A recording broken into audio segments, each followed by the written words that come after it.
infrastructure in Indo-Pacific will be developed. Again, I want everyone to just remember those numbers which I mentioned.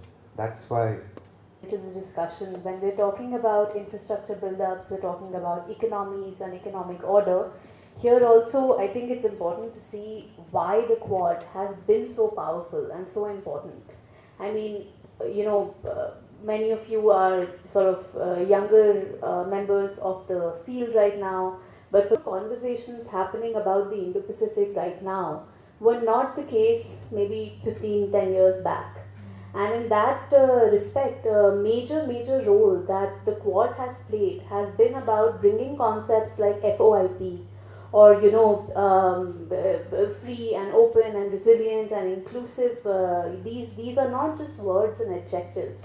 They hold a lot of political weight, and they mark a line of difference between how like-minded democracies want to engage on military, economic, maritime infrastructure fronts, as opposed to countries which are not so democratic in their approach to these regions, and a lot more unilateral in their approach to how they want to go about building these regions.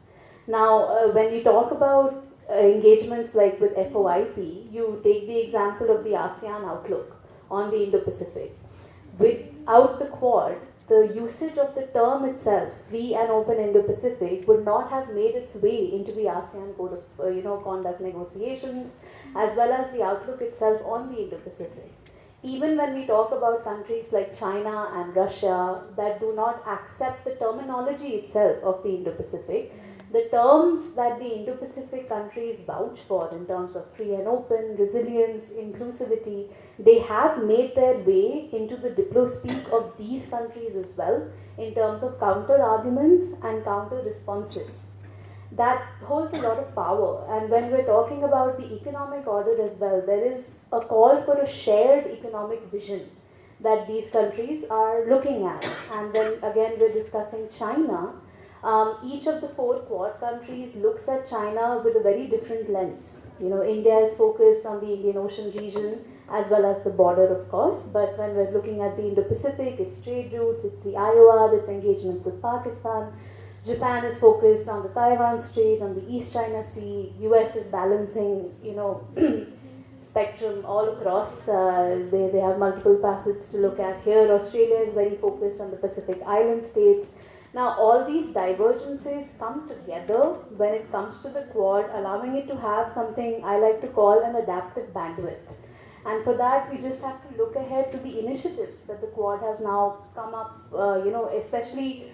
So initially, I used to argue for the longest time that the Quad is in something known as the trust building phase, as a new initiative and as something that has multiple diverging opinions that everybody seems to be talking about. It's still building trust with small island states, with ASEAN countries, and even amongst the 4 Quad countries. But now, especially after the 2024 Leaders Summit, we can say that we're not just at trust building, but it has also become a baseline condition between the 4 countries. At this point, there are examples of initiatives that the Quad has put into motion, and as Adele was mentioning in her opening remarks as well, there is not enough research and enough publications on what the outputs on ground of the Quad have been like, because they're a little difficult to map. Of course, the economic outputs are somewhat easier, but when you talk about fellowships, and the numbers are smaller, but they have, for instance, the Quad STEM fellowships and even the Quad leader programs. They are not just about the year of the fellowship. They are also about how looking to build institutions that outlast its summit level conversations. It's not just about those dialogues. We're looking at IMEC, we're looking at IPMDA, there are the Quad Maitri, there is the Quad cancer fellowship, the cancer research programs, working groups that have started now. There's so much work going on in healthcare with vaccines, etc. All of these things are things that have a multi-decade outlook. And the focus here, most of the times the conversations on the Quad, even when it comes to geopolitics, become very focused on is it an Asian NATO, which is something China has been afraid of since 2004. That's the first time they made mention of this, way before the Quad was ever a reality. And their fears of an Asian NATO in an ecosystem, in a geopolitical ecosystem like the one in the Indo-Pacific with Asia, East Asia, Southeast Asia, is very unfounded. Because as we all know, it's not a region that can handle rigid alignments. There is a reason why most of the countries in this region are, non-alliance or non-aligned members. And in that regard, when we're now talking about where the Quad is going to go, the conversation shouldn't be as much about whether it will one day militarize, but more about what is the institutionalization going to look like. And on that front, I'd like to hand it back to Afaq. Thank you. I mean, whenever we have any grouping or any regional bloc which comes into play, we cannot expect it to do wonders in a year or 2 years. They're always forward-looking. They're always, I mean, you mentioned about IMEC.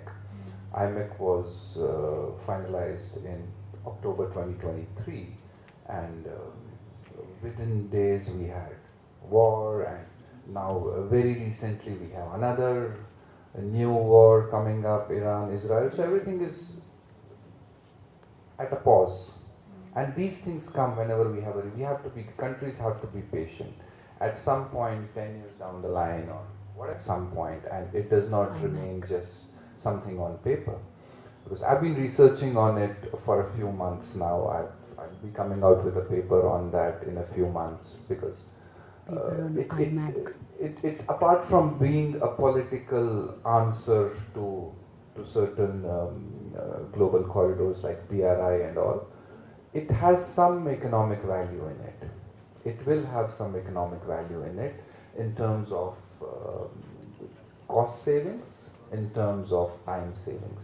Sometimes time saved is also money saved when it comes to shipments, cargo movements. Yet there would be there's a lot of infrastructural upgradation that is required. We need a railway line in the Middle East, in the Gulf, from UAE and Saudi and Jordan. There's no railway line. There are missing links in between. There are port upgradations needed in Haifa port, Ashdod port. Similarly, some European ports would also need some connectivity upgradations.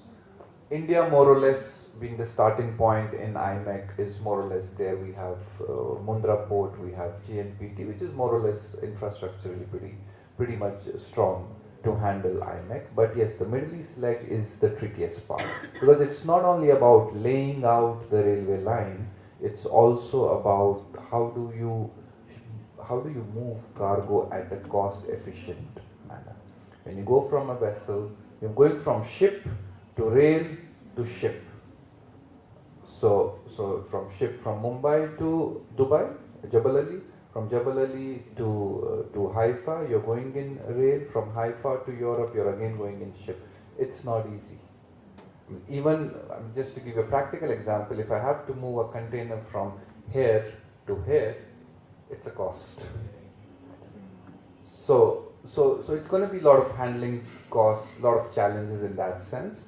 But let's see how it goes, because making it cost efficient is going to be very, very critical. Otherwise, why would any businessman use it? So we have to make sure that it is, even if it is slightly expensive, it may still be workable, because it will still be an alternative. Given what we have been seeing for the last 3-4 years, we need an alternative, even if it is slightly expensive. The kind of Red Sea crisis and other attacks we have had. So it will be an alternative. Let it be an alternative. I mean, sometimes we go to Mumbai. I have to go from Delhi to Mumbai. I think the country is on the economic aspect. There is no market access that IPEF offers.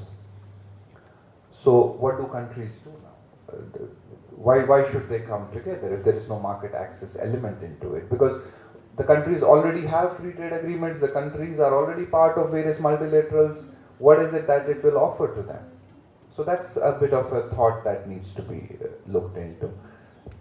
Having said that, there is also an element, if countries come together, there's an element of trade facilitation that they can work on. So trade, any progress on trade facilitation, which means that I'm streamlining the customs procedures, I'm streamlining the process of moving goods.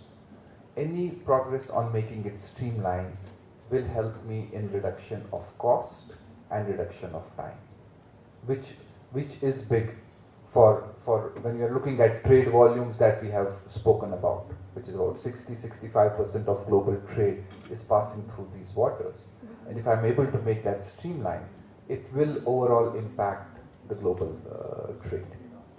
So that's one part that countries can work on, the trade facilitation part, which is also part of the IPEF pillar that we are talking about. Then we will also be looking at how do we enhance the trade? How do these countries enhance the trade within themselves?